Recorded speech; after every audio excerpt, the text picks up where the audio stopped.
The very word secrecy is repugnant in a free and open society. We decided long ago that the dangers of excessive and unwarranted concealment of pertinent facts far outweighed the dangers which are cited to justify it. And there is very grave danger that an announced need for increased security will be seized upon by those anxious to expand its meaning to the very limits of official censorship and concealment. For we are opposed around the world by a monolithic and ruthless conspiracy that relies primarily on covert means for expanding its sphere of influence, on infiltration instead of invasion, on subversion instead of elections, on intimidation instead of free choice, on guerrillas by night instead of armies by day. Its preparations are concealed, not published. Its mistakes are buried, not headlined. Its dissenters are silenced, not praised. No expenditure is questioned, no rumor is printed, no secret is revealed. For as a wise man once said, an error doesn't become a mistake until you refuse to correct it.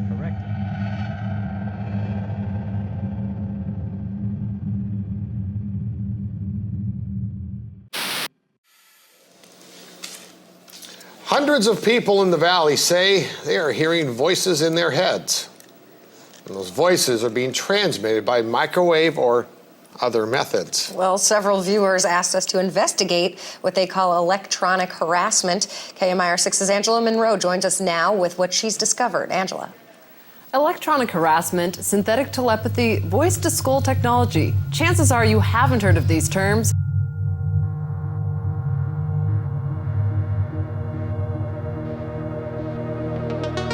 In the shadows, a silent menace lurks. It's a weapon that most governments refuse to acknowledge exists. We are not aware of a technology that does this. We've never seen a technology anywhere in the world that does this to people. It's invisible, has been in development for decades, and it may have been used to influence you without you even knowing. It's a weapon of mass destruction. It is believed to be the cause of Havana syndrome, but its capabilities don't stop there. It can create pain inside and outside the body, and send thoughts, images, voices, and video directly into the mind. It can also read your thoughts in real time, and responds to them at lightning speed.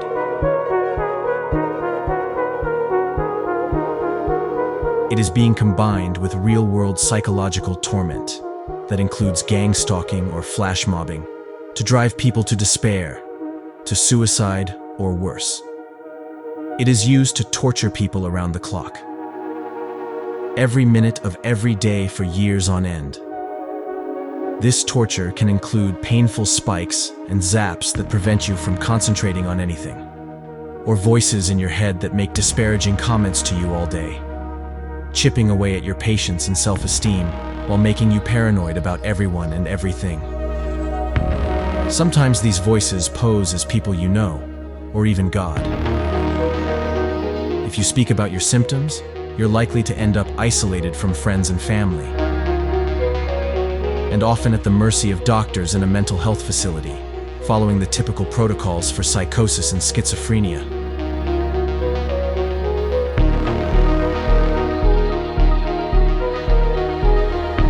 A growing group of people who are under attack from this weapon are refusing to be gaslit on this issue any longer. They're people who know they've been victims of a military-grade neuroweapon and a sophisticated psychological operation designed to destroy their life.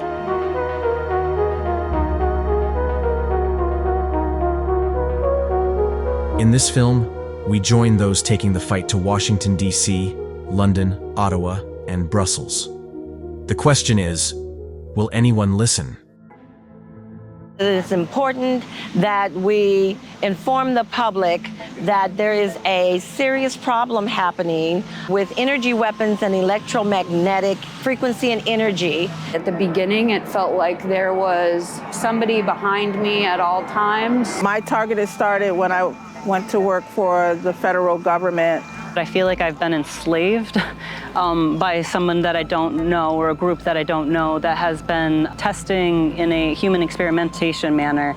If they put you on this program, there's no getting away from it. I've had to kind of learn how to just wipe certain feelings. The program is so well executed that it is difficult for us as regular civilians to prove.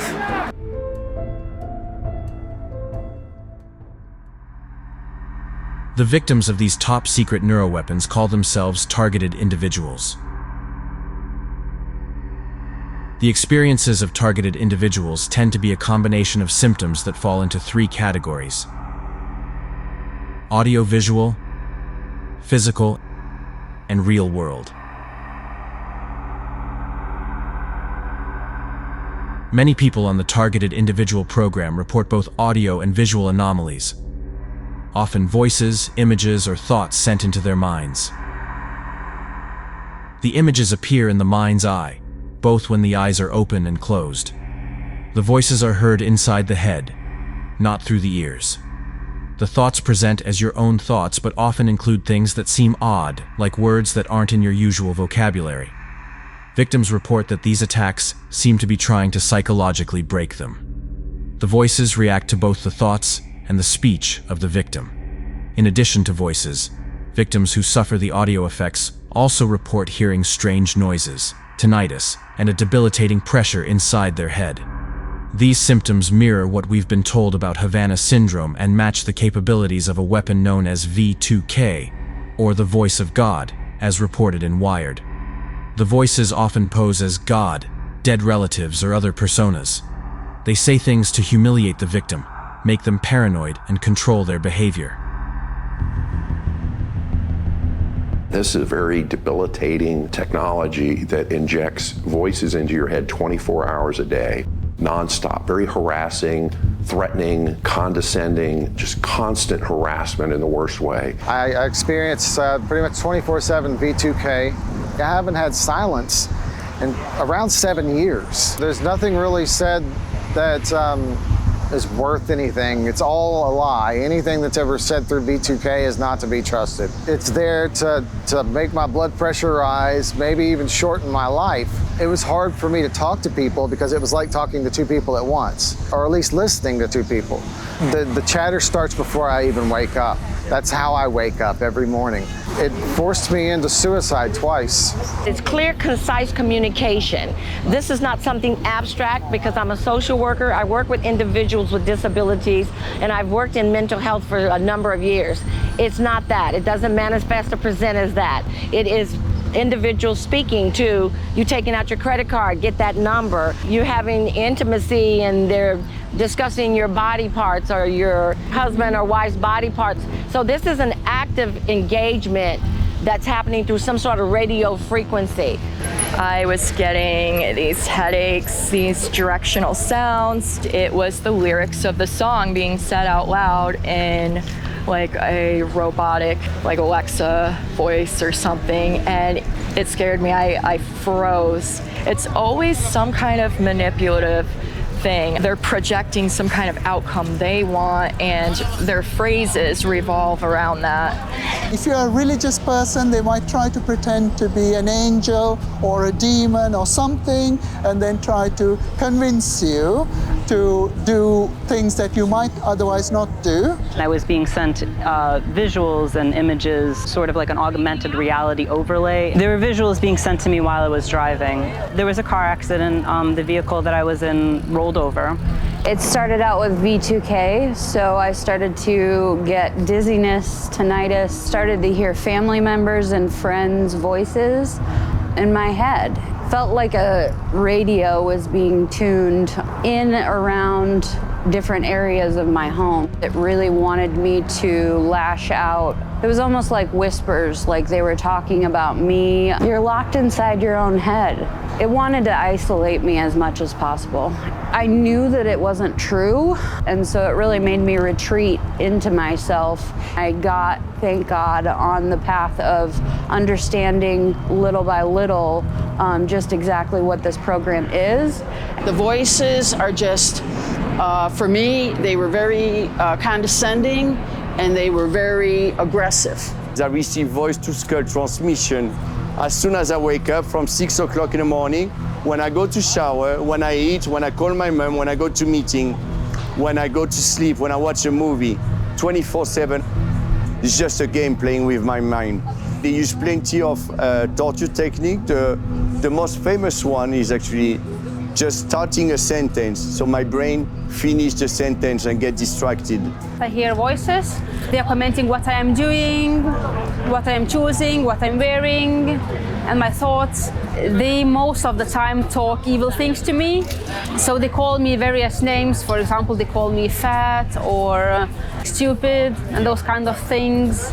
In the beginning, it was much worse because they were telling such things like, if you not do that and that, I will kill your family. So one time they tried to show in their conversations with each other that it would look like a panic attack, like that one person has a panic attack and the other one is acting like, oh, you're having a panic attack, and everything was in my head, you know what I mean? So they were making that like action, like a theater show. The V2K is incredibly torturous. You can see that V2K is a patented technology. Like in your mind, you'll be thinking, I want to do something, I want to get a shower, or I want to go to the loo, for example, and they'll create an image back, sort of to ridicule. It's a lot of ridicule and humiliation, and it really does get you down. Lately, it's been non-stop asking for money. Will you owe us some money? You know, we're going to be shutting you down soon, and when we do, we always ask for a payment. They were increasing the torture, but really increasing it. I'll wake up with full tinnitus blaring up. It's horrible. Back in the day, it was called MKUltra. I don't know what they call it now, but they started doing V2K stuff to me, and it was making me very paranoid and stuff like that. I didn't know what was going on. Particularly in the voice-to-skull phenomenon, we get computer-generated voices, computer-generated answers, so it appears to be a human-to-human conversation in some ways, but after you read like a page of the dialogue, you realize the conversation is very awkward. If you had a difficult relationship with your father who has passed away, they'll use the voice of your father to use and harass against them. Make the person feel as though they're going crazy. This is what the people behind this program were counting on. These victims, they develop a relationship with their voices, sort of like a Stockholm syndrome, and they actually defend, no, my V2K told me this. How are you going to trust the same entity that is torturing you? Next, there's the physical attacks. Victims who suffer the physical attacks report haptic feedback on their body, and a combination of taps, spikes, shocks, and severe pain, as well as difficulty breathing and muscle spasms that target them from the moment they wake up. Some victims also display severe burns to their face or limbs. These attacks also seem to react to thought. Many believe these attacks come from directed energy weapons, with pulsed microwave frequencies being one of the speculated culprits. During the first 6 months, when someone becomes openly targeted, they'll use very intense directed energy weapons on them, and it's very debilitating. These weapons are extremely painful when they dial them up. I can't even express how painful it is. For me personally, when I had that, imagine being in a fetal position on the floor screaming. When I say painful, I mean extremely painful. That headache, it feels like someone's actually hit you on the back of the head and then that travels all around your facial bones. That was excruciating. It went on for 15 hours one day. I'm not joking, it was unbearable. I find myself being hit by DEWs, which are direct energy weapons, which are painful. And I have those inside my home, I have them outside my home in my car. One night, it was like a red hot poker going into each ear, both at the one, and it was, I thought I was going to die, I didn't know what was happening. I get harassed with direct energy weapons. My attacks are so severe that I get pains everywhere in my body and I cannot function. Direct energy weapons to me to wake me up, sometimes feeling the heart racing. I get attacked in the head, the eyes, the private area. This morning I was woken up at 2:30 with an electric shock. I go for 5 days of no sleep sometimes. They forced me over in the shower and broke my wrist. That was like an electric shock that pushes you over. My heart they attack my head all the time, my eye part. They typically go for like my breathing and all. An area or a side of my chest is pushing in or just staying still and not expanding with air. I've been burnt radiologically using directed microwave beams with directed energy weapons several times. I've been to hospital twice with burns. In addition to these invisible attacks, targeted individuals complain of real-world persecution.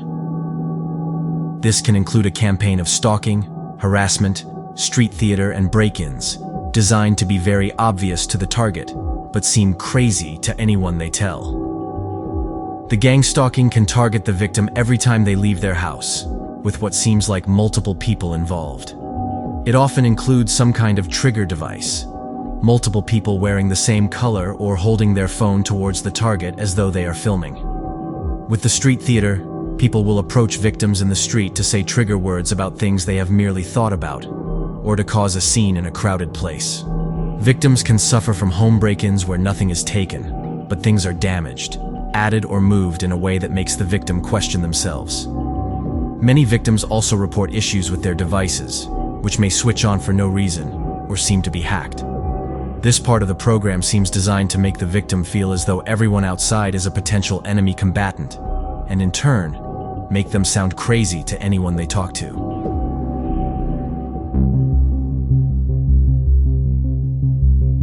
This is blatant, where people are following you, threatening you, intimidating you. I notice people were stalking, they will do funny activities around me. I will go out and they will aim the camera and the camera will be following me around. I'm on year 3 of just being gang stalked on foot. I've been dealing with a lot of the flash mobbing, the gang stalking. I get followed. I get surveilled all the time. It started for me with the surveillance. That's what I noticed. I didn't know anything really about this program, but I started with the internet searching. And that's when I started learning about gang stalking. My targeting started back in November 2023. That's when my gang stalking escalated. Counterintelligence surveillance techniques. The surveillance breakdown techniques are clearly floating box style surveillance and overt surveillance, where they want people completely aware that they're being watched 24/7, following and tagging and tracing people at all hours of the night, all hours of the day, wherever they go. I have some information I have to share, and I'm putting my life in danger by doing it. I don't feel good about this. I feel guilty as hell. This is why I'm sharing it. But there's a 3-letter agency. The letters are I, A, and C. I'm sure you can do the math on that. And I'm sure you've heard the term G-stalked or getting followed. I get paid $10,000 a month by that organization to follow people. All I have to do is follow one person a day, make sure they see me, take a video, send it in. I have a tracking app on my phone. I can see at least 100 people a day, and I get to pick who I follow. All I have to do is make sure they see me and send in the video, that's it. Just doing some creepy shit. Share this, like this, send it to your homies. If you called someone crazy for getting G-stalked, sorry dude, it's real.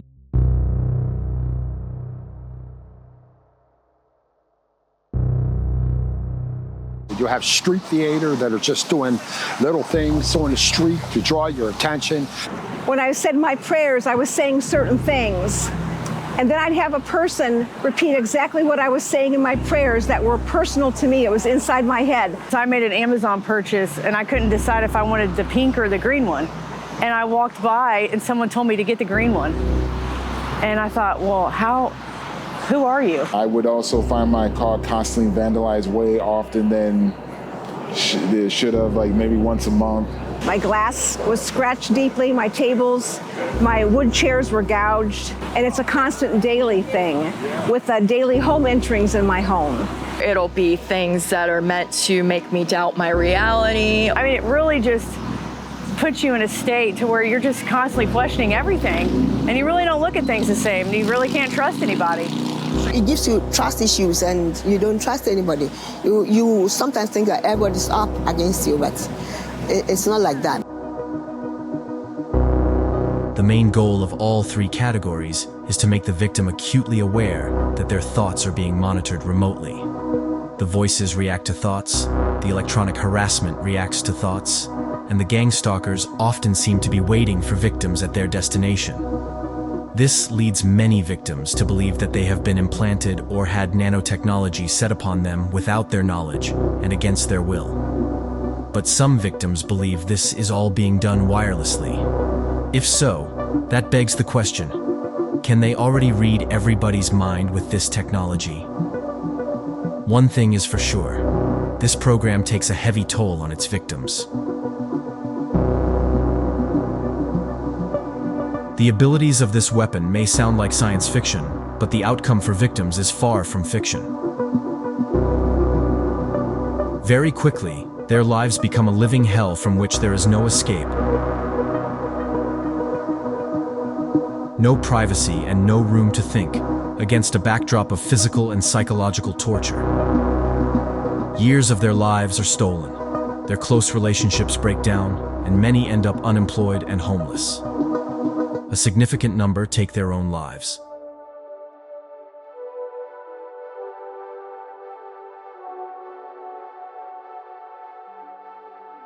I believe this is a full spectrum attack on my life, the assaults, the mind games, basically to drive me onto the street, if you will, to ruin you as a person, to make you question your own sanity, because everyone will tell you that this is not happening to you when in fact you know. During the first year is kind of a critical period for most TIs. Around 14% of our membership has been homeless at some time during the last 12 months. Compare that with the national average. The statistics are dramatic when you look at the effect on people's lives. I did lose my job. I did have to sell my house. I did have to move in with family because I don't feel safe living alone. It's just been kind of homelessness since my last employment. So you're homeless now? Yeah. 2 years ago, I had a great job. I had a great home, family, and all that. I'm currently homeless now because of the situation. And this is what they seem to want, is to put you in a position where you're powerless and... Yeah. Yep, that's exactly what they want. I lost my car, I lost my job, and I lost my house all at once. It put me straight to homelessness. So right now I'm homeless.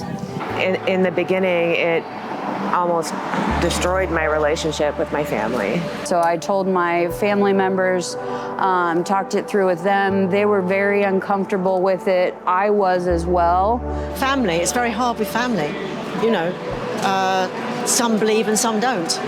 And friends as well. So that's, you know, you feel very, very low when people don't believe you. My friends are not talking to me. My family doubt me. Nobody believes me. All they say is that you need help. You need help. Go and get psychiatric help. The first night I went in, you know, they say, tell me what's going on. And so I told them. He was like, yeah, hallucinating, you know, and that very night they started to medicate me. It's just a foregone conclusion that you go in there and you tell them what's happening to you and you get that diagnosis whether you have a mental illness or not. Don't tell me to see a doctor, I've done that. I've had a head scan, I've had all the other things. They can't find anything wrong with me and they just think you're mental. And the police are the same. They're quite nice, they're not rude or anything, but you can see what they're thinking. My doctor, who I've been to for 20 years, knew that I was not mentally ill. If you're over 40, you're not just going to become schizophrenic right away, and she knew me all those years, so I'm very fortunate. Patients came to my office talking about, Dr. Priester, I started to feel with no reason skin burns, especially in the face, arms. They were saying that they were hearing voices. Yes, I started at that time to realize something's going on that I don't know to treat as a physician. So we have to figure out what is going on. We're not the ones with the problem, it's the people targeting us because they believe that they have some kind of godlike authority to control someone's life.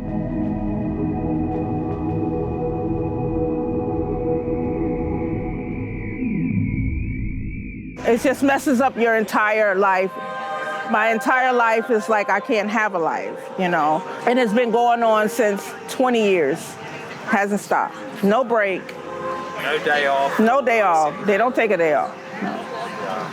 I've had this now for 12 years, and it's all pretty much the same as when it started. I've really never had a break.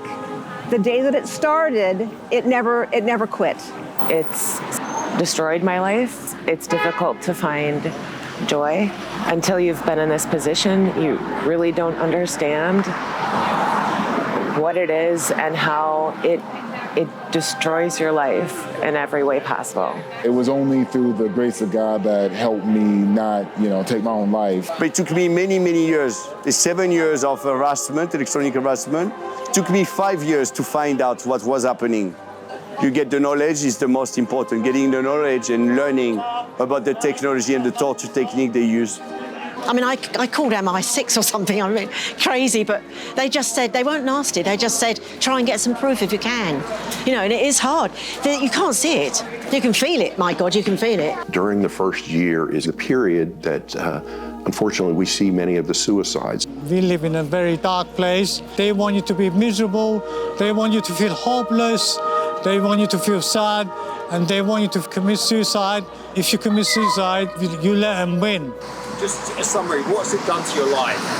Destroyed it. It's disturbing to think that there are people that are committing suicide over this.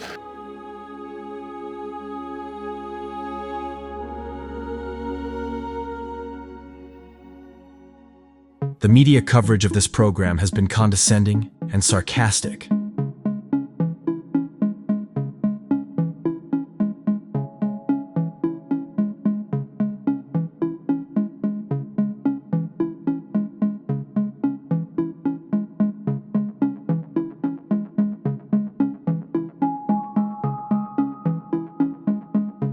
Some publications have even tried to normalize hearing voices.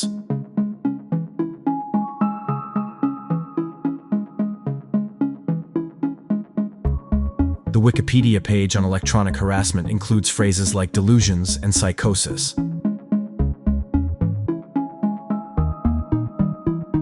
This ridicule is despite some of the symptoms matching those of Havana syndrome, the mystery illness that's also referred to as anomalous health incidents.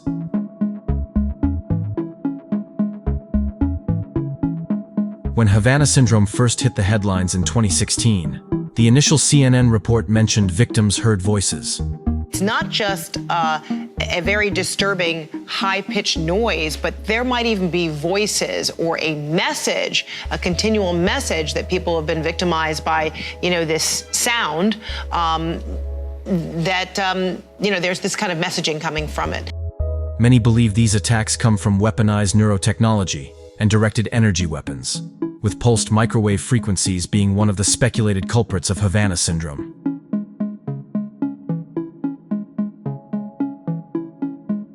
The NBC News investigation, Fighting an Invisible Enemy, the Voices of Havana syndrome came to the same conclusion.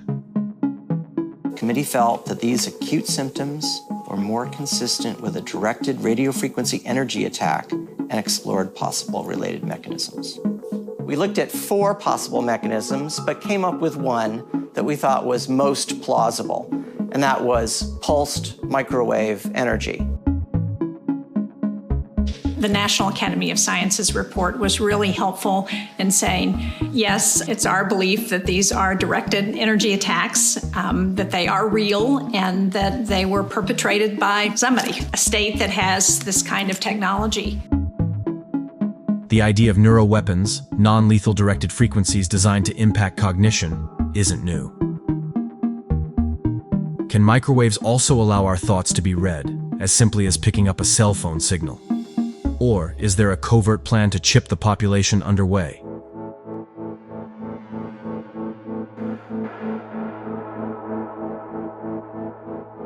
Many victims of these weapons believe they have been chipped without their knowledge. And thanks to the Obama administration's Brain Initiative, inserting technology into the brain became easier than ever.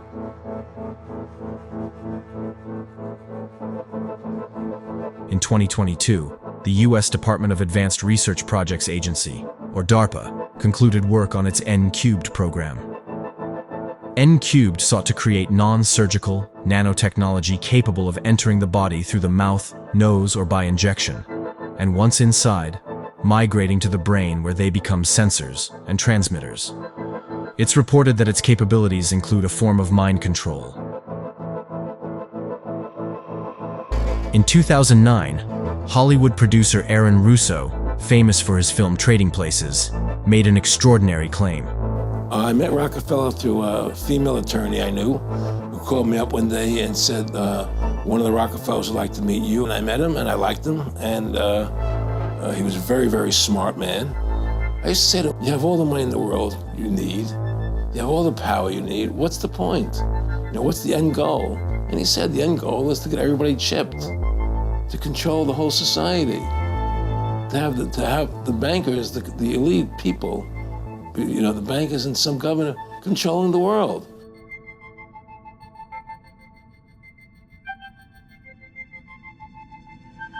Kurt Weldon, former congressman for Pennsylvania and former vice chair of the Armed Services Committee and House Homeland Security Committee, made no mention of chips when he recently told the Corbett Report that the U.S. and other governments around the world are working on directed energy weapons to control the mind.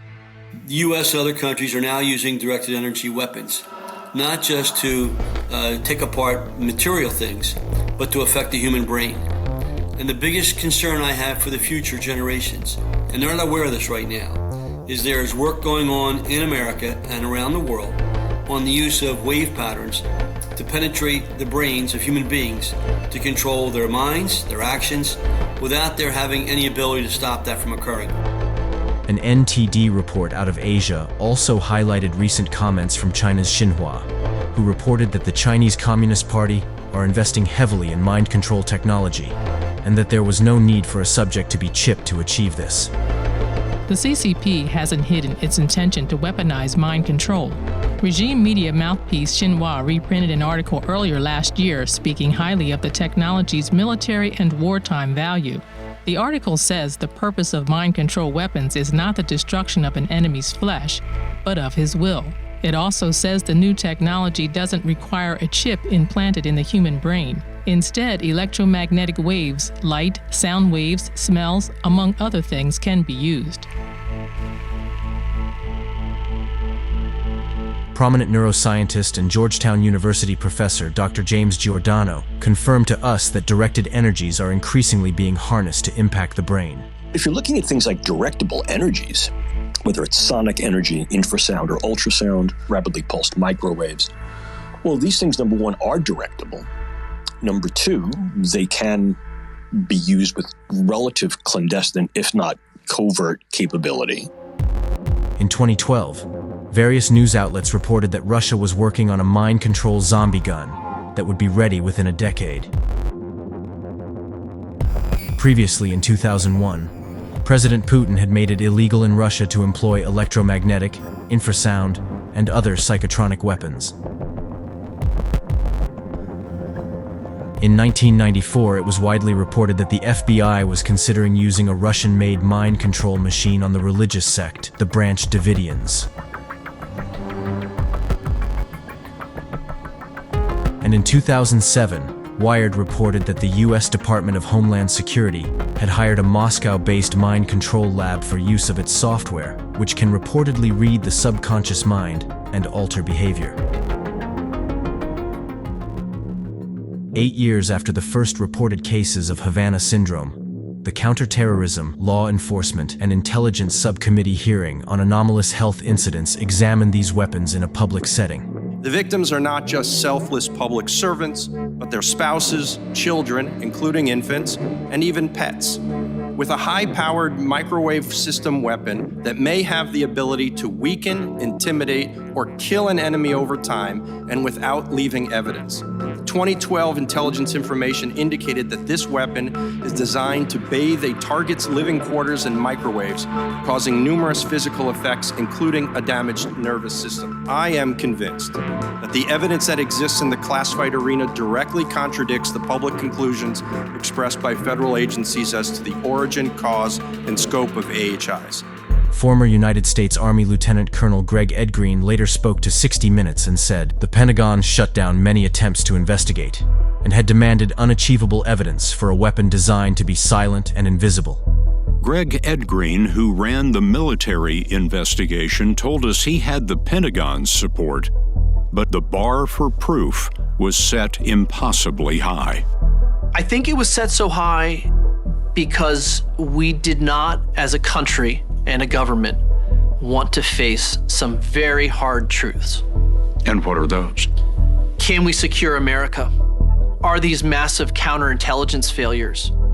Can we protect American soil and our people on American soil? Are we being attacked? And if we're being attacked, is that an act of war?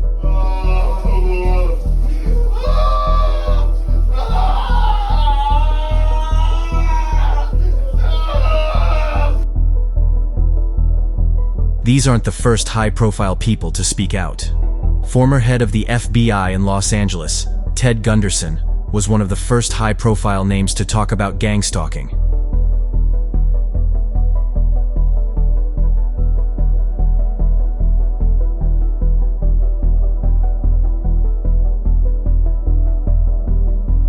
Mike Beck, a former NSA spy, is sure his Parkinson's disease was caused by electronic harassment. WikiLeaks founder Julian Assange was reported to be hearing voices while in a British prison.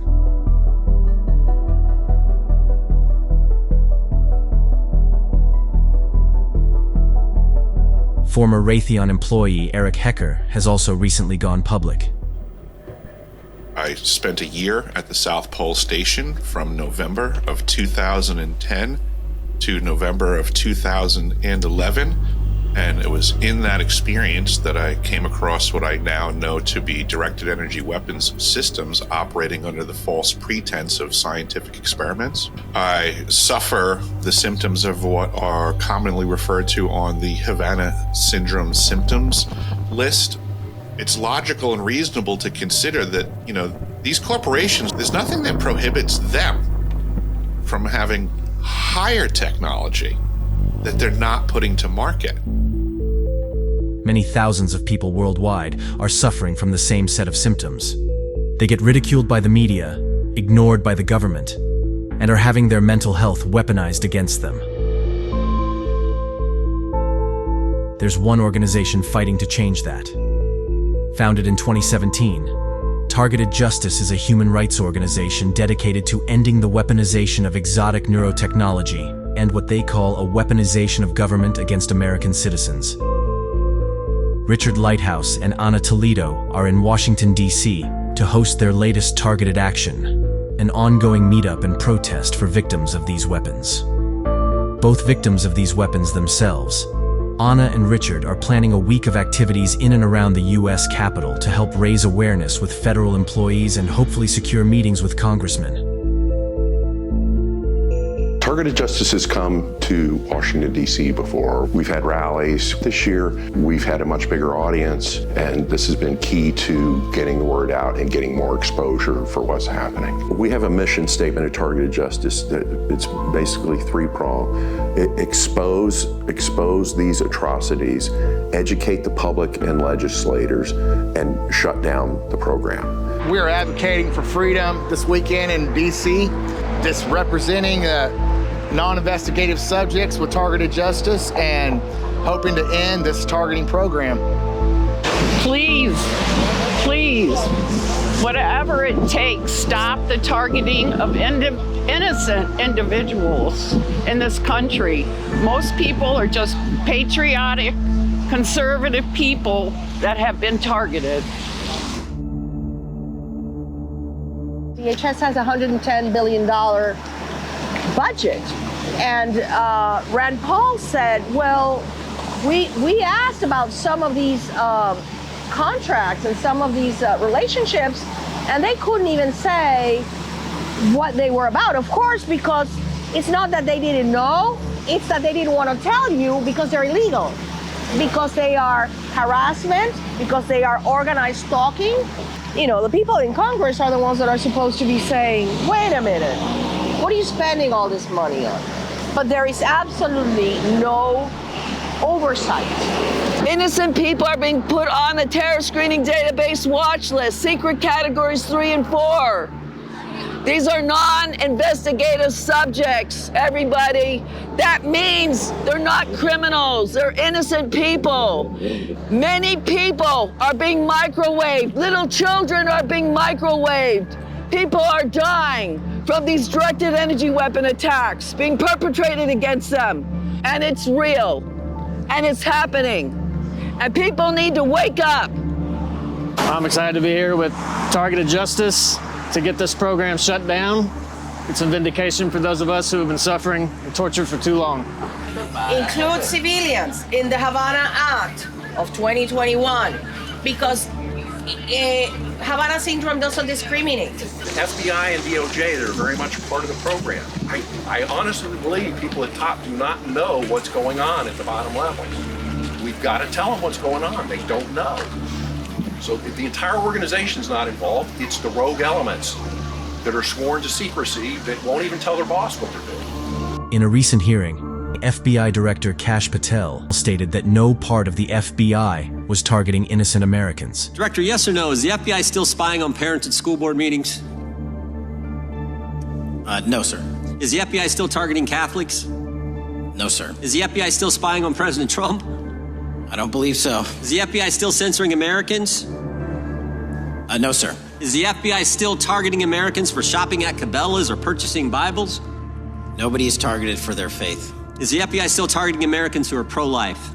Nobody is targeting anyone for their beliefs. So how do people end up on this program?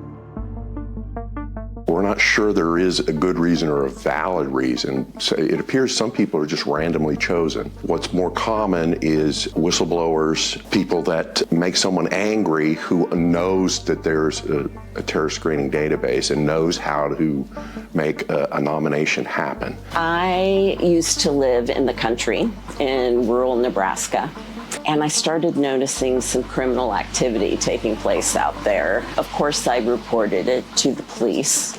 They never saw anything, and I kept reporting it. The people who were operating out there figured out that I was the one who was calling. My life went from normal and even boring to really terrifying overnight. I was sleep deprived and I was scared. It took me a long time to figure out what was happening. I am a whistleblower. It kind of really destroyed my life, really. My targeting started after being a whistleblower. It was absolutely terrifying. I thought they were going to take my life. My targeting started after I retweeted something about the British monarchy. Very quickly after that, I was violently attacked in the street by two complete strangers, and I had to have stitches.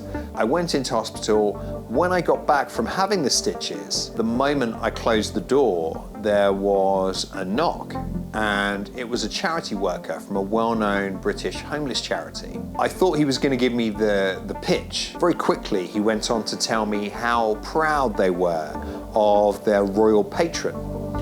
At which point, my brain connected the two events, and I looked up, he looked me dead in the eye, and he said, yeah, as if to say, you've been warned. At that point, he walked off without finishing his pitch. Almost immediately after that, my gang stalking started. I was followed everywhere, people would be filming me, buying groceries, walking my dog.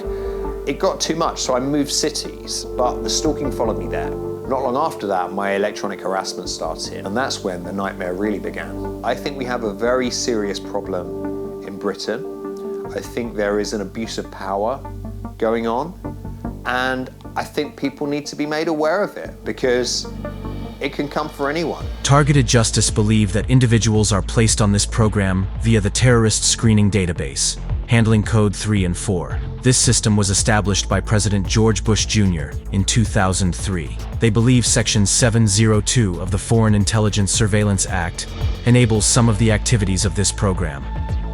We've identified the treaties that were used, illegal treaties I might add, that were done by the State Department, DHS, and FBI to establish formal ties with foreign governments under secret treaties and make it classified. We identified specifically 8 treaties with 8 different foreign countries. They call it a science and technology agreement, but it's not about science or technology. It's about the name list on the TSDB. And that's what's being transferred to these other governments who agree to keep it secret and who agreed to use the names on that list as though these people were actually convicted criminals of some sort. These people have not committed any crimes. They're average people that walk the street, and they're being attacked with directed energy military weapons. It's concerning that these backdoor and side door treaties are being done. It's essentially null and void. It feels as if it's almost an extension of, say, like an MKUltra brainwashing program and a mind control program. It wouldn't be the first time the U.S. intelligence apparatus has probed the brain sciences. In the latter part of the 19th century, it was discovered that electrical stimulation applied to discrete points along the Rolandic fissure, the so-called motor area of the brain, would elicit motor movements. MKUltra was a clandestine program driven by an audacious and chilling ambition to master the art of mind control. Initiated in 1953, MKUltra sought to create a real-life Manchurian candidate, a programmable assassin who could be triggered to act without conscious awareness, a perfect weapon in the escalating Cold War with the Soviet Union. Declassified documents reveal a sprawling operation, with experiments conducted in universities, hospitals, and secret facilities across the United States and Canada, all shrouded in secrecy to evade public scrutiny and moral accountability. Some of the experiments remain classified to this day, and files were famously destroyed by CIA Director Richard Helms and the head of MKUltra, Sidney Gottlieb.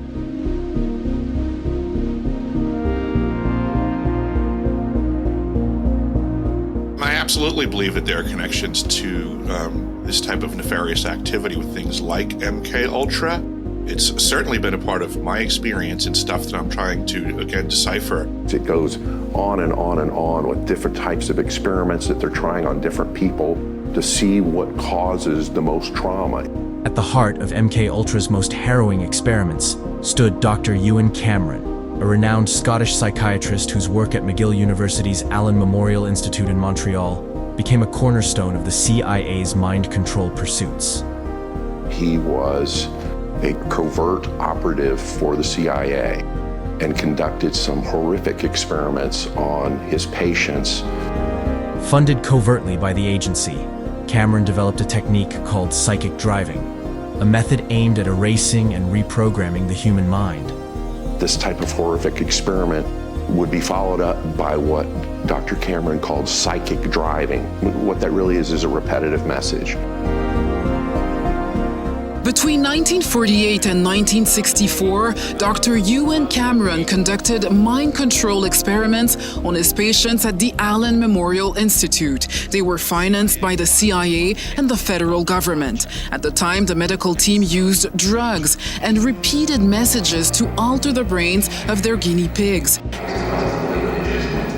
Messages like, "You're lovable," or "You're selfish," could be repeated up to 500,000 times, according to the court's decision. They also used electroshocks as what's known as a de-patterning treatment.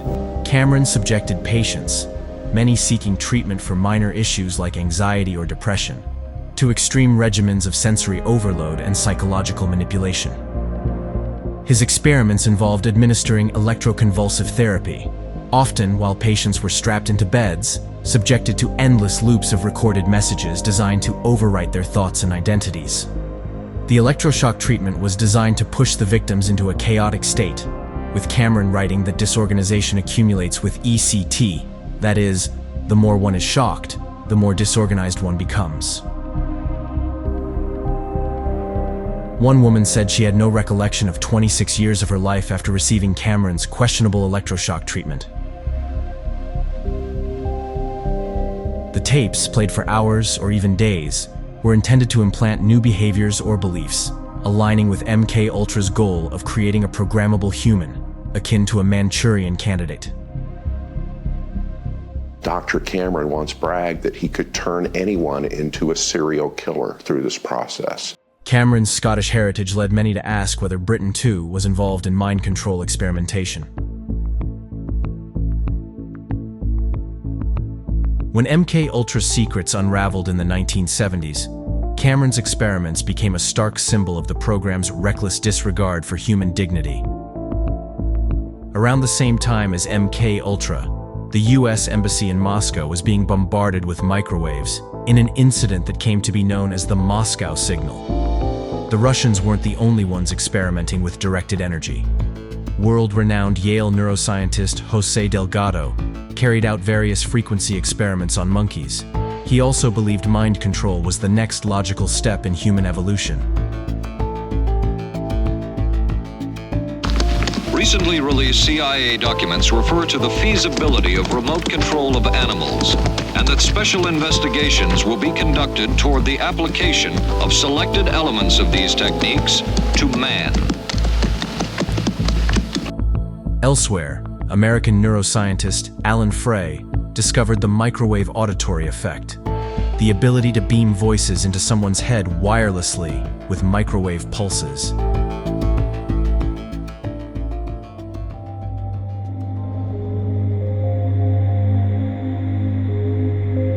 MKUltra wasn't the only time mind control hit the headlines in the 70s.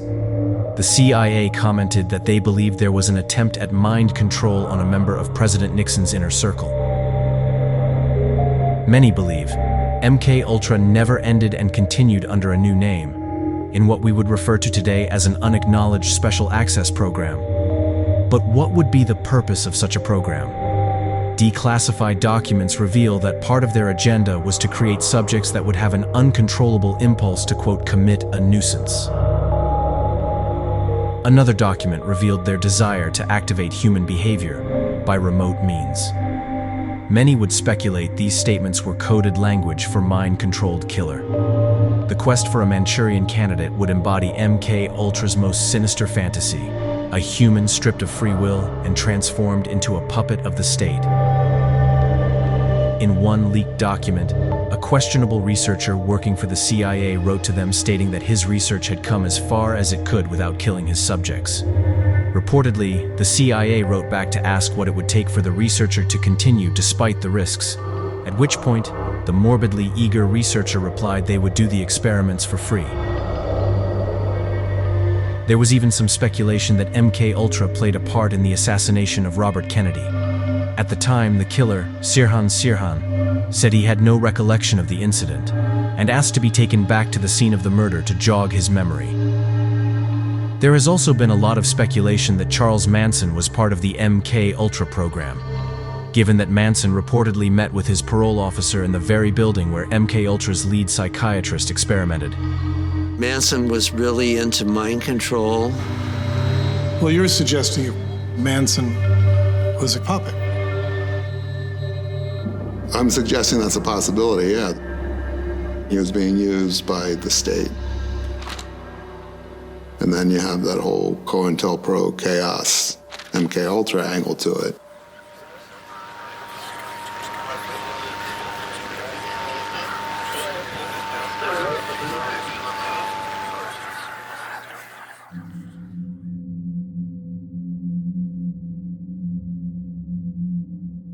Could mind control, and in particular wireless frequencies, be used to create a puppet-like killer?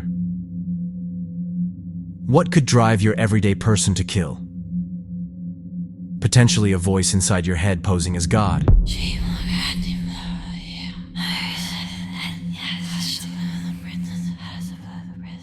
We know, after all, that weapons that can beam voices into the mind wirelessly exist and are unironically called voice of God weapons. Wired has published several articles on voice-to-skull technology. also reporting the U.S. Army pulled down the site detailing the capabilities of these weapons. There have been many mass murders where the perpetrators have said they heard voices. Of course, these killers are written off as schizophrenic. But what if there's more to it? In 2003, in a small Texas town, Deanna Laney, a deeply religious mother, tragically took the lives of 2 of her young sons and gravely injured another, believing she was following the voice of God.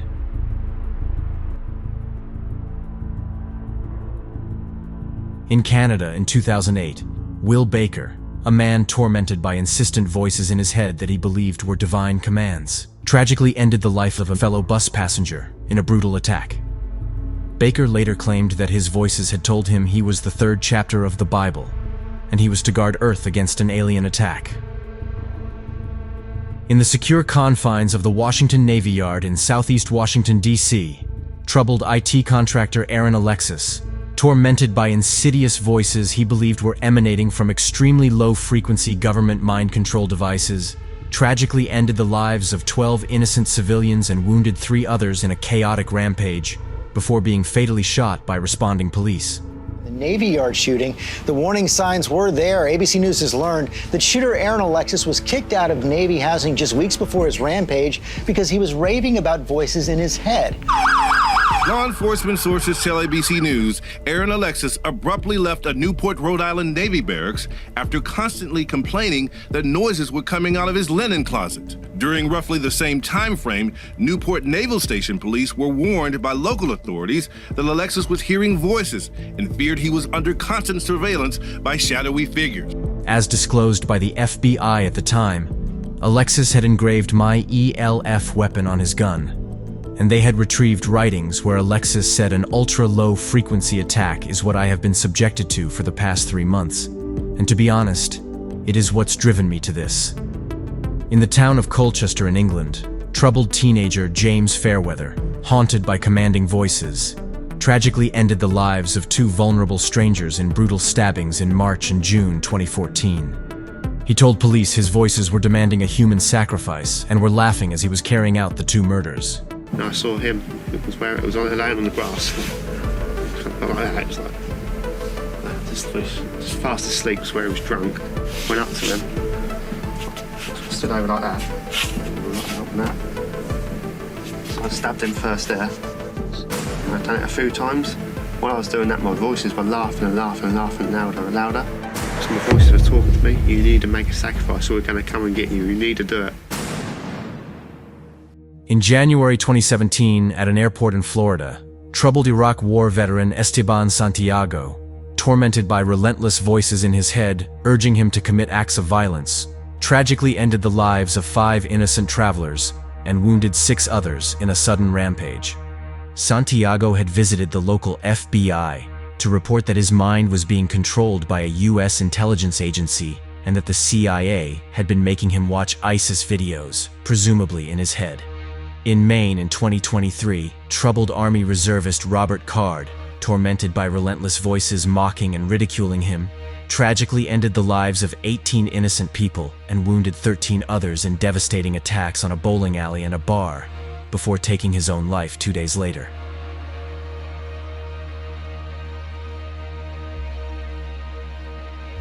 Federal police are still on a manhunt for the man accused of shooting and killing 18 people at a Maine bowling alley and bar on Wednesday night. A sister-in-law to the suspect, 40-year-old Robert Card, confirmed to the Wall Street Journal that he received 2 weeks of inpatient psychiatric treatment over this past summer as he was hearing voices. She said he started believing he could hear people say awful things about him. More recently, 34-year-old DeCarlos Brown Jr. murdered Ukrainian refugee Irina Zarutska on a subway in North Carolina. While there are no mentions of him hearing voices, he spoke to his sister after the murder, where he claimed the government had put materials in his body. So you said something in your body did what? Nah, the material, the material used in my body to stab places. While there's no way to prove any of these murders were the result of V2K or psychotronic neuroweapons, for targeted individuals, the details of each case are striking. There are, however, 2 incidents where the shooters have been self-identified targeted individuals. In 2014, in Tallahassee, Florida, troubled attorney Myron May, tormented by voices convincing him he was under constant government surveillance, tragically wounded 3 innocent students in a sudden shooting spree before being fatally shot by responding police. Before the shooting, May emailed videos and letters to contacts outlining his belief in being a targeted individual. It's with a heavy heart that I am in front of you now, kind of my last words. You see, I am a victim of covert harassment and electronic harassment and gang stalking. I'm what's called a targeted individual. As sick as this may sound, I've even had stalkers follow me into church. I would hear voices in my apartment explaining what it was that I was doing. If I went to the kitchen, they'd say stuff, oh, he's headed to the kitchen now. Or if I went to the bathroom, oh, he's headed to the bathroom. We are subjected to torture daily. Father, I ask that you forgive me my sins, all my past sins, all my present sins, and all my future sins. Less than a week before the shooting, May asked on Facebook, "Has anyone ever been encouraged by your handler to kill with a promise of freedom?"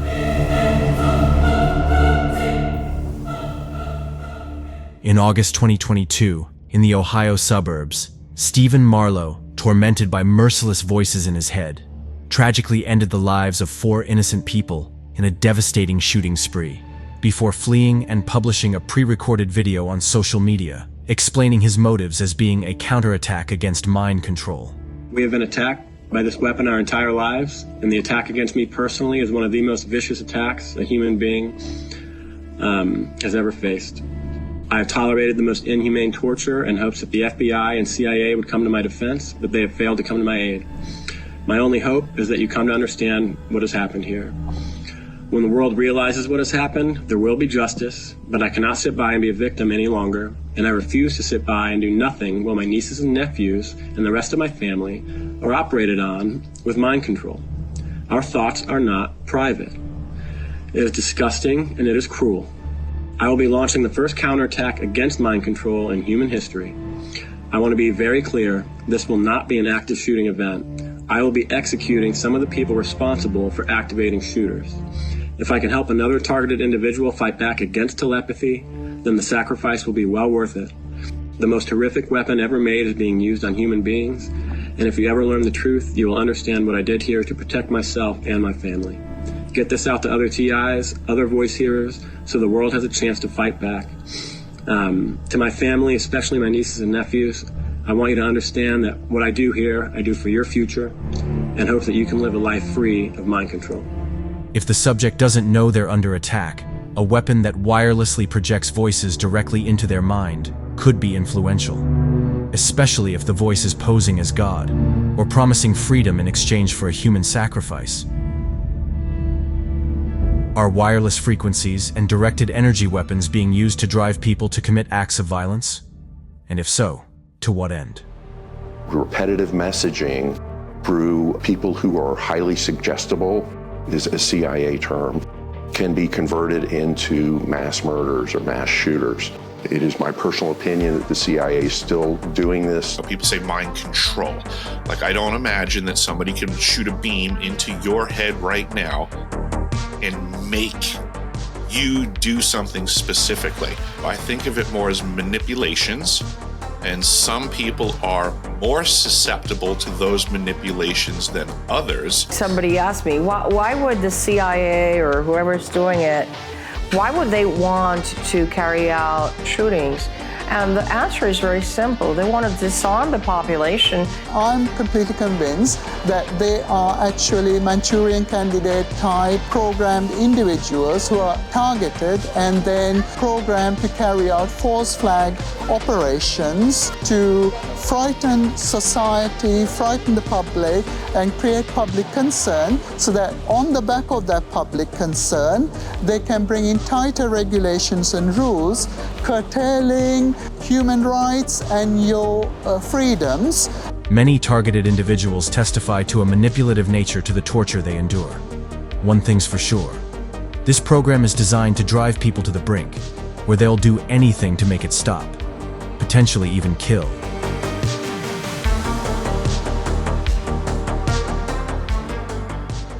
Murder isn't the only dark side to the targeting phenomenon. For many targeted individuals, especially the women, there seems to be a sexual component to this program. Haptic feedback, vibrations and pain delivered to their most intimate areas in a way that seems to want to humiliate them. Some TIs report seductive or taunting voices in their head at the same time as sexual assaults are taking place. A Washington Post article about the issue states, others report the attacks in the form of sexual stimulation, including one TI who claims he dropped out of the seminary after constant sexual stimulation by directed energy weapons. There seems to be a predatory element. There are some other things that have happened to me in terms of being a woman that I won't mention here, but there are attacks and assaults in a very intimate way and place. Sexual aspect, electronic rape. It's just somebody is touching you. Somebody is touching you and doing sexual acts, but there's nobody there. If I look at somebody like a man or something, then they'll start touching me. Just over the last year, it's gotten really much darker with sexual assaults, and then not being able to find the perpetrator or the people assaulting me.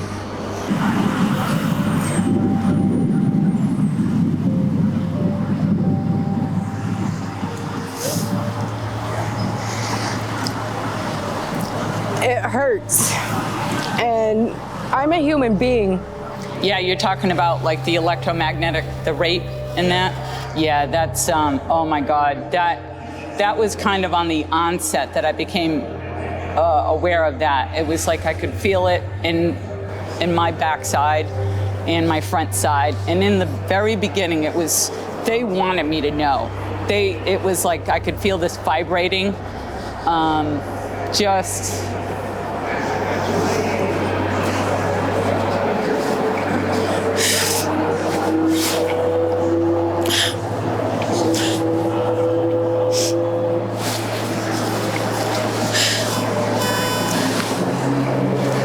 powerlessness, sheer powerlessness over somebody, even though they're not putting their hand, they're putting the weapon on you, and there's nothing you can do. And that's an awful feeling. It's usually combined with a very cruel microwave auditory effect, voices in their heads telling her, we're not raping you, we're just stimulating you. And that has got to be the most disgusting, wicked, evil, satanic thing I have ever heard. Worryingly, a growing number of people are contacting TI support organizations to report that their children seem to be displaying signs of these weapons. Often, the parents are victims themselves, making the torture a generational thing. A significant number of members, many single mothers and small children, minor children as young as 3 years old, are being targeted and harassed, particularly with voice-to-skull, V2K. The sickness that someone would torture a small child is beyond belief. We have confirmed that these kids are in fact receiving directed energy weapons and voice-to-skull. It's a very disturbing development for us. With children, they'll use their mother's voice. The parent has to tell the child, watch my lips. If you didn't see me say it to you, that wasn't me.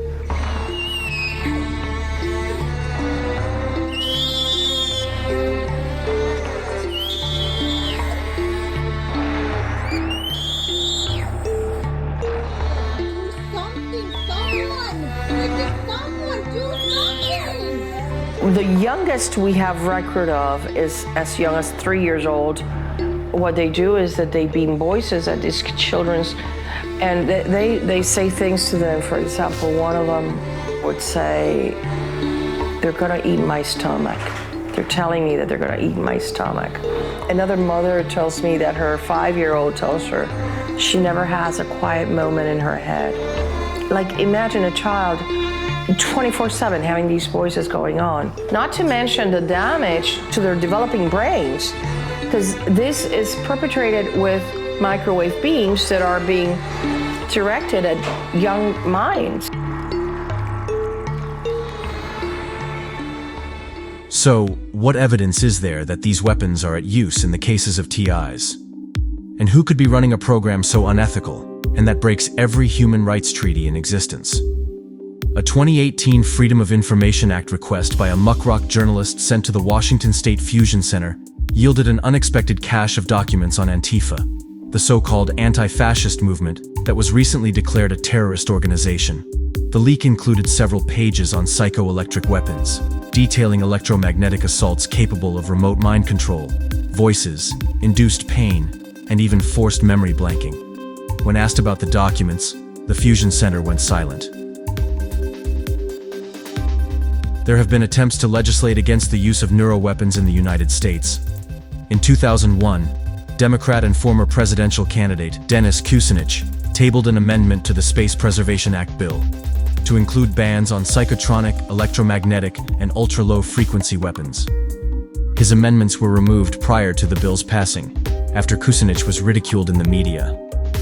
Also in 2001, former chief scientist at NASA's Langley Research Center, Dennis Bushnell, tagged microwave attacks on the brain as part of a future warfare presentation to the National Defense Industrial Association about future strategic issues.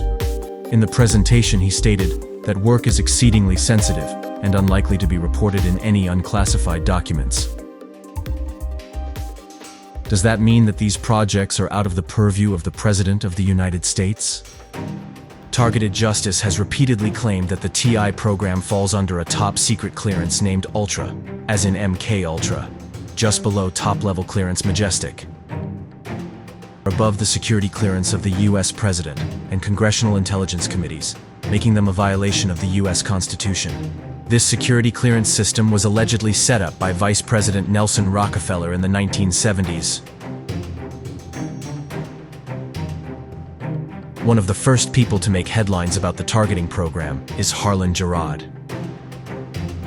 His experience as a victim of these weapons was featured in a TV documentary and a lengthy article in the Washington Post. We're aware of the use of the Vercator weapons, which we've identified as being particularly painful. This is U.S. patent number 4345220. So they had a global system via satellites that was partially operational by 1984. We know that because there's a gentleman named Harlan Gerard that described in detail and proved it with documents that were filed in lawsuits a few years later. Gerard says he's been targeted by the government since the 1980s, ever since he spoke against George H.W. Bush. Well, that's why they told me they'd come into my life. Gerard's investigation took him to Washington. He found documents proving that government researchers experimented with mind control. And their tools included microwaves. It's someone using a process called synthetic telepathy, which has been patented by the Air Force. The Air Force Research Laboratory did get a patent. A patent for using microwaves to send words into people's heads. Police reports, FBI reports that they were in fact experiencing satellite attacks in 1984 and 1985. Keep in mind, this was before there was cell tower networks, before there were cell phones. They were amazed that they could be tracked on the ground so precisely and attacked on the top of their head 24 hours a day.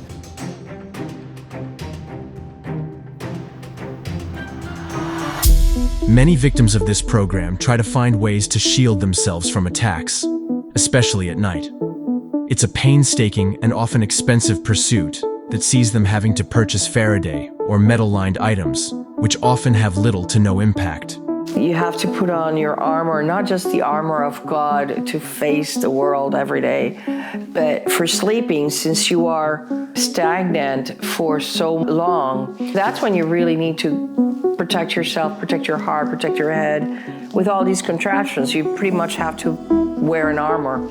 It is exhausting.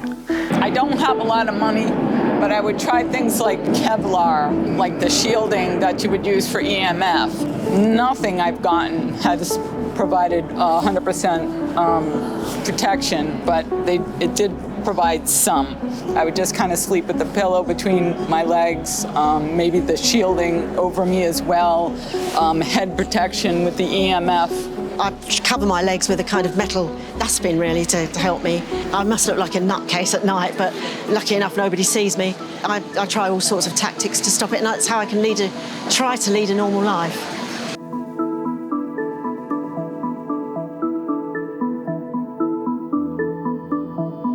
Paolo Fiora lives in Britain. He has organized a protest for targeted individuals outside 10 Downing Street in London, home of the British Prime Minister. I've been trying to organize the people getting together today. You know, I've been targeted for a very long time. I started getting targeted in Italy, where I was born in Italy. Robert Gogerly says he sent a report of what was happening to him to the British Prime Minister's office. And almost immediately a police officer contacted his doctor to inquire about his mental health. I decided I'll create my own report, which is here. I decided to then send it to our Prime Minister here at number 10 and to the Houses of Parliament, to all the ministers. The police then contacted my doctor, inquiring from my doctor, have I got a mental health condition? I have direct evidence the police actively removed these reports from being brought to the attention of our elected Prime Minister and our elected members of Parliament who forms the cabinet. The British, researching into the use of microwave weapons, and in the 80s mass producing these microwave weapons, which are used by British intelligence now on members of the general public. Microwave technology is perfect because with the use of microwave technology, the Russians and later the Americans found that at a flick of a switch, you can control behavior. You can make someone manic, you can make them suicidal, you can make them obsessive, you can make them compliant and submissive, all at the flick of the switch. It's alleged that Marconi Electronics Systems were producing microwave weapons in Britain in the 1980s. And that may explain why 25 of their scientists died in mysterious circumstances in what became known as the Marconi murders. Interestingly, of course, Marconi were involved in the Strategic Defense Initiative, which is the so-called Star Wars project. So yeah, I think it's definitely possible that Britain were manufacturing these weapons and testing them on their own population in the 1980s and through to the current day. That's certainly my experience. The British government recently posted an ad hiring for directed energy weapons communications role. Over in Brussels, another organization representing targeted individuals is akin, led by Melanie Vrichen. Melanie is taking the concerns of targeted individuals to the UN and has met with them several times. Our collaboration with the UN has intensified, and we had various meetings with them. So it's an independent body of experts that will judge our case. And what we were discussing is how we can make the committee understand that what targeted individuals are living is really a disability. There are certainly people in the UN that consider this as a really grave crime and would like it to get much more attention than it has. I honestly had the impression that it's almost the first time that they heard about these crimes. It is our duty, I think, as citizens, that there is this democratic oversight that is created. It is the state or these states are responsible, are either unwilling or unable, as it seems, to protect their citizens. Then the state is liable. With victims gathering around the globe, uniting their forces to educate the public and to raise awareness for this very, very grave problem. I believe it's one of the most serious crimes that has happened since World War II. Rest assured that we will do anything that is in our power to stop these programs, and we will succeed. In Canada, Galina Cardina has been organizing protests and pushing for awareness at the Canadian Parliament. I have run an organization of victims of psychotronic weapons since 2009. I met a leader of the Liberal Party in Canada, Mr. Michael Ignatieff. We submitted a petition against misuse of psychotronic mind control weapons to Member of Parliament, Mr. John McKay. On the 23rd of November 2011, the petition was tabled in the House of Commons in Ottawa. Its number was 411-0188. More than 1,000 signatures for the petition were collected by our Organization of Victims of Psychotronic Mind Control Weapons in Canada. The answer of the Canadian government was: the Canadian government takes note of the petitioner's concerns. However, the government has no information on any such activities.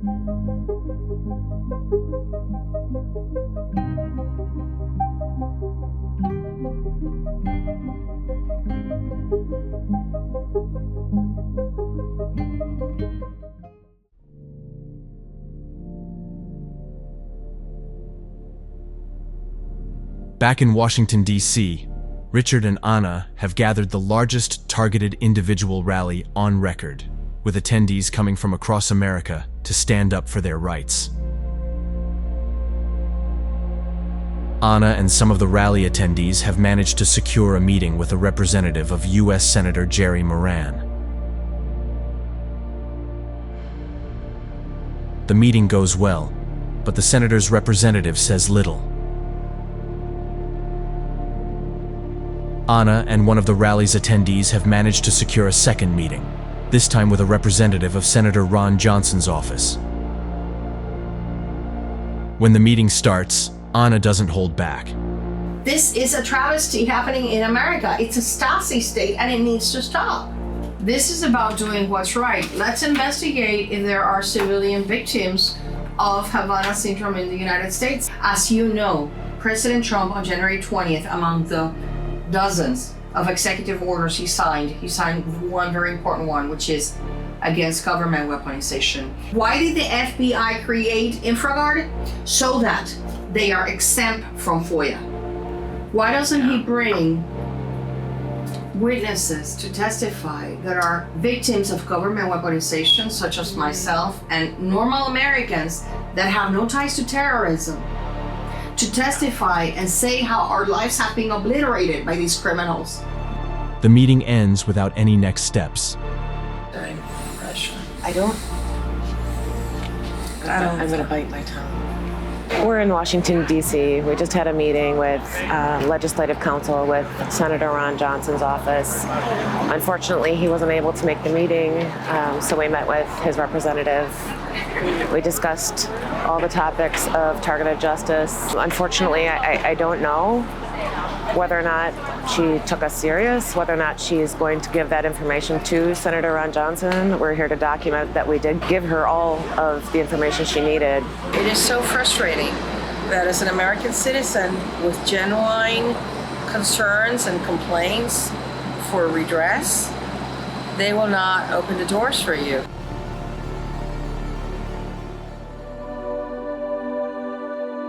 The voices of targeted individuals are getting louder and more credible. Our elected representatives can't ignore them for much longer. This program is designed to subjugate and control, and it can target anyone, anywhere, anytime. Its tactics are sinister. Its motives are unknown.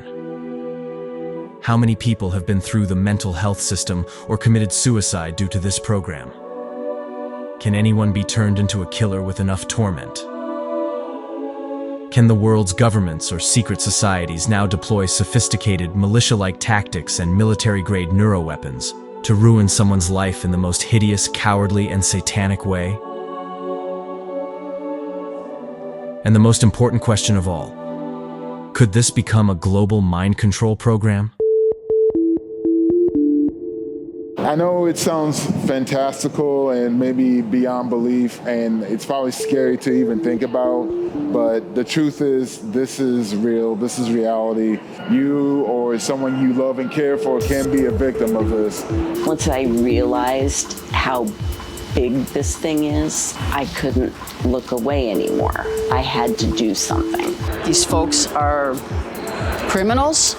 Every single one of them need to be in jail. And I'm so disappointed in our government. This is probably one of the most threatening things that could ever happen to a man, because you don't have privacy of thought. And if they can manipulate your thought, they can manipulate your speech. You think it's normal people have access to your thoughts, have access to your life, follow you and torture you? This is the technology that can be easily used to control and manipulate and monitor the population. This is a torture program. It's horrible. It's absolutely horrible. No one deserves this. No one. I'm an old lady. I'm in my 70s. You know, what on earth could they got to gain from someone like me? You know, it's not really hurt anybody at all, done anything wrong. You realize the potential to control the masses without their knowledge, radiologically, remotely, and you are making full use of it. Now, that's not democracy, and it is moving towards a silent dictatorship. I mean, right now we're the guinea pigs, right? But they're not going to stop there. They have a plan in place. They're using this for something big. These people, there's 278,000 people on the unacknowledged terrorist database, category 3 and 4, which even the president does not have access to. I believe there's a high probability that the technologies are not controlled by the governments of any nation. So yes, I believe it's possible that this stuff is above the president and he does not have access to it. I think more and more people will experience it. People will believe that they have psychosis. There's only so many people you can dismiss as delusional and crazy. It's a weaponization of the government. I don't think they're going to get away with it because it's such a violation of human rights. They are psychopaths. They have no empathy, no compassion, no feelings. I think we have to operate now on the assumption that they can read our thoughts, everybody's. Our existing wireless communications infrastructure runs on microwave. Your cell phone runs on microwave. If they have discovered a way to pick up brain signals on the microwave network, that is a serious breach of the social contract between governments and their citizens. The first thing they've done with this technology is use it to oppress people, which raises serious questions over who's in charge and what their intentions are for regular people. Despite the growing voices of victims, court cases fighting this torture program have fallen flat. Attorney Ana Toledo has been following the legal battles closely. There have been over 500 lawsuits that have been thrown out. Some are about the voice just call. Some are about the gang stalking. Since most of these lawsuits have been pro se, so without an attorney, they get called by the court delusional, fantastical, crazy talk. They get dismissed. The commonality of these lawsuits should have raised eyebrows in many courts. There's no language or protections against wireless neurological attack. So you've got so many places in the world, such as Chile, that are building these laws into their constitution. We asked victims what they would say to their cowardly torturers if they ever met them face to face. If I was to say something to the people who had targeted me, I would say that I'm not your slave. I don't think there's anything we can honestly say to them because they are absolutely insane to think this and do what they are doing to innocent people, not only senior citizens, but children. It's a slow, painful death. The ultimate goal is to destroy the person. This is wickedness and this is evil, and it has to stop. This has to stop. How can you live with yourself? How do you sleep at night? I don't understand how you can do it. I really don't. But I'm going to still hold on to my humanness till I take my last breath. If I had a chance to confront them, and I don't know that I would say anything because I feel like that's what they want. They want a reaction from me, and I just don't even want to give them one. There was a time where I wanted to yell and scream at them and cuss them out, but I wouldn't even give them the time of day, honestly. I would say you're going to be stopped. They know about you. I know we have these capabilities, but to use them against our citizens is treason, and it won't be tolerated. I hope you can find God. I don't know what provoked you to do this kind of thing to other human beings. I hope you live a very long life knowing just exactly what kind of stain you put on your soul. If you could sit in front of the people who are doing this to you, what would you say to them? I'll see you in court. Have a conscience. Have a conscience. Enough is enough. As a Catholic, what do you think the consequences are for their soul? Well, I'll leave that up to Jesus, who sits at the right hand of our Father. And I can't talk for them, but I don't think their outcome is good. Study up on it. Look at the evidence. Look at the witnesses, the testimonies of how damaging it is psychologically and physically to a person. Once you understand it and do the research, you can rise above it. I believe prayers helped a lot. It's like I'm being attacked right now as we speak, you know, and but you tend to get used to it in a dysfunctional way. Just trying to help fight this thing, you know. It's truly a sick and evil program, and what they do to people needs to be known. But I know that there are people who've been so destroyed physically and mentally by this program, they can't fight for themselves. We don't know from where it's coming exactly, but the only way that we can support these people is to understand that they are not crazy. They need support. Repent while you still have time.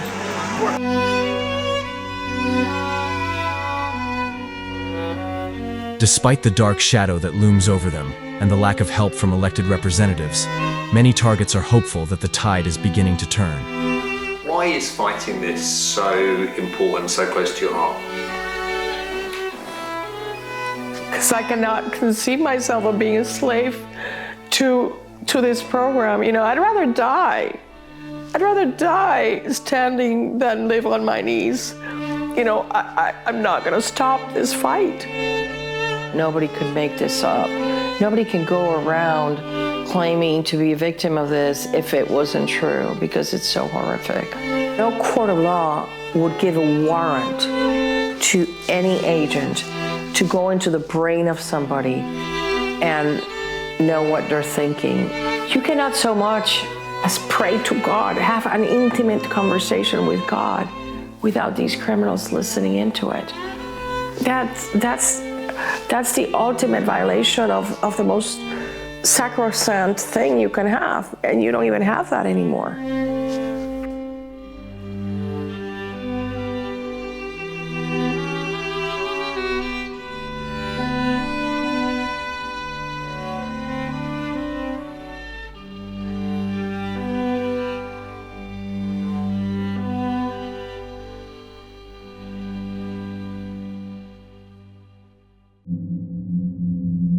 For their final stop of the week, Anna and Targeted Justice are headed to the White House to stage a flash protest in front of the iconic lawn. Electronic harassment is perpetrated through the use of directed energy weapons. Voice to Skull, which is a patented technology which beams voices to the heads of people, subliminal messaging on the population to weaponize mental health and tell people that they're going crazy, but they're not. They denounced a crime, they denounced a drug operation in their building, and all of a sudden they got the voices. Why? Because the FBI placed them on this horrific list to condemn them to a life of second-class citizenship. Does the President of the United States and other world leaders know that mind-reading and influencing technology exists? Could it be being used on them? And who has majestic level clearance that supersedes the President? If China can disclose these technologies, why can't we? If Russia can make the use of these weapons illegal, why can't we? There's a demon at the gates. This technology has the potential to be used on both mass populations and individuals. And if indeed these attacks are coming from our existing communications infrastructure, as many believe is the case, then we find ourselves already caught in the mousetrap. The question is, who's at the controls? As much as they have so much influence and access to doing bad things to us, ultimately the control is within us. I believe that with Tulsi Gabbard and the current administration, this is going to get exposed.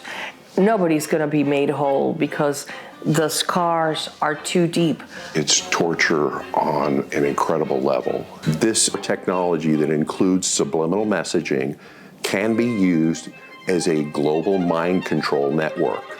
It's very real. It's happening right now. It's already being used on the American and European populations. It has the potential to be the greatest threat to mankind ever, because once you get this submissive compliance, it's very easy to accomplish some type of power takeover. This isn't okay. We're not free. I'm a veteran. This isn't the country that we fought for. This isn't the freedom. You know, when does this program end? Who's going to step in? Who's going to do something?